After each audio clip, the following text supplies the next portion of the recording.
FM college घटना परी गणशिक्षा विभागर बड़ निर्देश।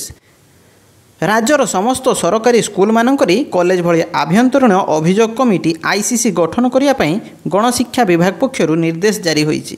एही निर्देश अनुसार समस्त जिला शिक्षा अधिकारी डीईओ मानकु निज निज जिले में थिबा समस्त स्कूल मानकरे एही कमिटी गठन करने को कहुଯାଇଛି।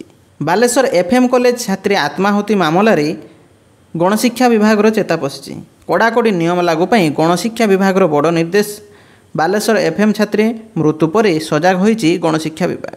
यही पदक्षेप द्वारा स्कूल परिसर में छात्री और शिक्षयित्री मानक सुरक्षा निश्चित करने एवं यौन निर्यातना किंबा अन्य अभियोग संपर्कित मामला गुड़िक समाधान पाई एक स्वच्छ और निरपेक्ष व्यवस्था गठन कराजिवो।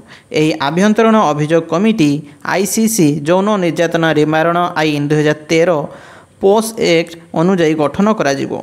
स्वतंत्र भाव छात्री सुरक्षा उपरे गुरुत्व नहीं गणशिक्षा विभाग विज्ञप्ति जारी करिछि। स्वतंत्र भाव स्कूल छात्री सुरक्षा नहीं विज्ञप्ति प्रकाश पाई। एपरिकी हेल्पलाइन नंबर स्कूल कांथरे डिस्प्ले करने सह लिंगगत समानता नहीं बर्णाली पाठ्यक्रम में सामिल करी छात्र छात्री को उचित शिक्षा देवा योजना करिछि विभाग।